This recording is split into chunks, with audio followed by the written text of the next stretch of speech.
पीले दांत वाली बहू। रंजना कभी ब्रश नहीं करती थी। उसे कितनी बार उसके माँ बाप ने डांटा, लेकिन उसका कोई असर उस पर होता ही नहीं था, जिस कारण से उसके दांत पीले पीले हो जाते हैं शादी के बाद। अरे बहू, वैसे तो तुझ में कोई कमी नहीं है, पर तेरे दांत इतने पीले कैसे हैं बेटा?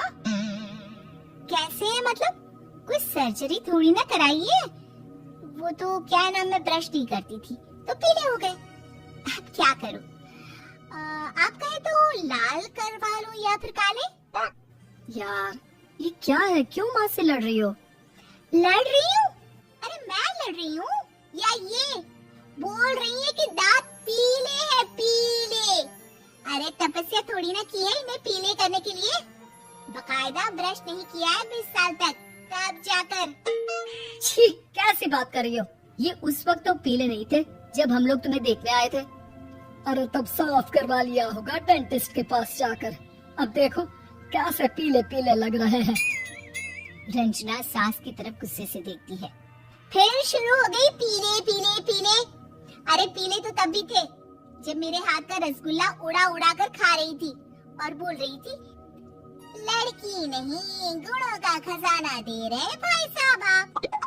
खैर, अब वो लोग करते भी तो क्या करते, पीले दांत वाली बहू पल्ले पड़ी थी तो झेलना तो था ही।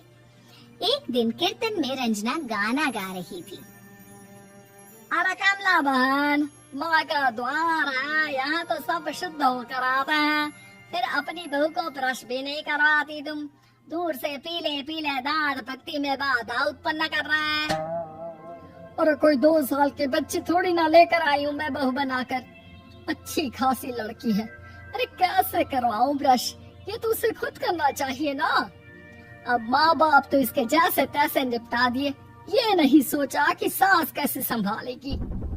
सास बहू को लेकर घर आ जाती है, लेकिन सोच लेती है कि अब इसे लेकर कहीं नहीं जाएगी। अगली रोज बहू कहती है, अरे क्या हो गया, मंदिर नहीं जाना क्या? कीर्तन का वक्त हो रहा है। मेरी मधुर वाणी से कान्हा जी जागते हैं और सोते हैं। आप तो जानती है ना उनकी भक्ति में कितना मन लगता है मेरा। वो क्या है ना, तबीयत ठीक नहीं लग रही है मेरी, आराम करूंगी मैं।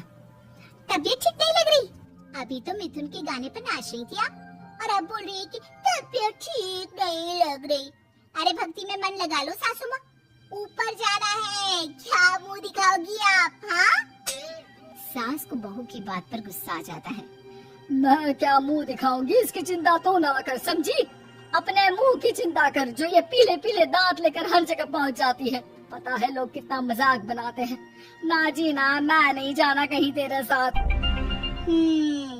तो ये बात है, कोई ना, मत जाओ, मैं अपने कमरे में ही बैठकर भक्ति कर लूंगी। ऊपर वाला दांत थोड़ी ना दिखता है, मन दिखता है, भावना दिखता है। और अरे बस बस, तू सब कुछ दिखा, बस ये सफेद चमकदार दांत ना दिखाना किसी को, है? जा यहाँ से। बहू को सास की बात का कोई फर्क नहीं पड़ता, वो तो जैसी थी वैसी ही रह जाती है। सुबह नहाकर किचन में खाना बनाना, फिर खाना खाना, कीर्तन भजन करना और सो जाना। एक दिन, माँ जी मैं सहेली के घर जा रही हूँ, शाम को लेट आऊंगी। हाँ हाँ तो जाना, मैंने कौन सा तेरी आरती करनी है घर पर बैठकर। रंजना सहेली के घर जाती है, जहाँ वो पार्टी में जाने की तैयारी कर रही होती है। अरे शिखा, कहाँ जाने की तैयारी कर रही है? मैं गलत वक्त पर आ गई क्या? अरे नहीं यार, उल्टा सही वक्त पर आई है। मैंने ये साड़ी और ज्वेलरी निकाली है यार, शाम को इनके ऑफिस की एक पार्टी में जाना है। बताना कैसा लग रहा है ये सब? नहीं यार, इस ड्रेस के साथ तो वो वाली ज्वेलरी अच्छी लगेगी। हाँ हाँ सही बोल रही है, मैंने ध्यान ही नहीं दिया। वैसे तो हमेशा से मस्त फैशन सेंस रखती है। तो बड़ा जाती होगी ना पति के साथ पार्टी में। रंजना कुछ नहीं बोलती, बस सोचती है कि यार काश ये बात सही हो जाती, पर मैं क्यों नहीं जाती पार्टी में? क्या इन लोगों की कोई पार्टी होती नहीं होगी?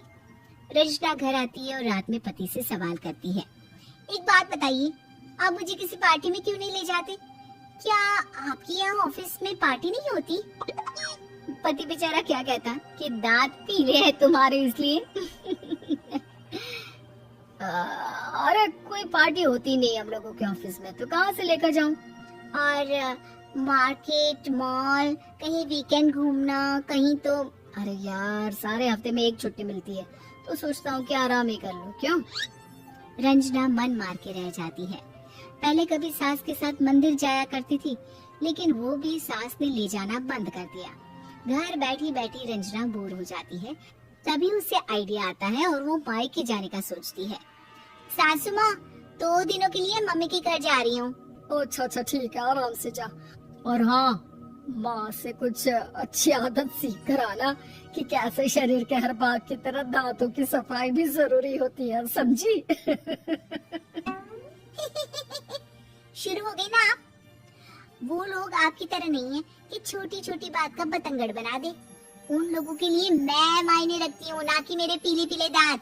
रंजना माँ को बिना बताए उन लोगों को सरप्राइज देती है, लेकिन जैसे ही वो दरवाजे पर पहुँचती है, अंदर देखती है कि घर वाले कहीं जा रहे होते हैं। अब माँ, काश रंजना दीदी के दांतों वाली प्रॉब्लम नहीं होती, तो वो भी हम लोगों के साथ चलती ना बुआ जी की बेटी की शादी में। हाँ बेटा, लेकिन अब उसे कौन समझाए कि उसको उसके पीले दांत नहीं दिखते, लेकिन उसके आसपास के लोगों को कितना एम्बैरेसिंग फील कराते हैं। मुझे तो कितनी बार उसके स्कूल की टीचर ने शिकायत की कि उसके साथ कोई लड़की बैठना भी नहीं चाहती, और ना ही कॉलेज में कोई उससे बात करना चाहता था। लेकिन पता नहीं क्यों उसे ये बात समझ में ही नहीं आती। कोई कमी नहीं है उस लड़की में, बस यही के दांत पीले हैं। वो तो भला हो जीजाजी और उनकी माँ का, जो दीदी को जैसी है वैसे ही रखा हुआ है। रंजना को अपने घर वालों की बात सुनकर बहुत दुख होता है। वो सोचती है कि वो क्या करे, लेकिन फिर वो सीधा डेंटिस्ट के पास जाती है, अपने दांत चमकाती है और कसम खाती है कि वो रोज ब्रश करेगी। और क्या हो गया? तुम तो 2 दिनों के लिए गई थी ना, पर कोई ना, अच्छा है, चलो आ गई तो। रंजना सास के सामने आकर खड़ी हो जाती है और पूरी स्माइल करती है, उसके चमकदार दांतों को दिखाती हुई। है? चले मंदिर? माँ, मुझे माफ कर दीजिए, मैंने आप लोगों को बहुत एम्बैरेसिंग फील करवाया। मैं आज से रोज ब्रश करूंगी।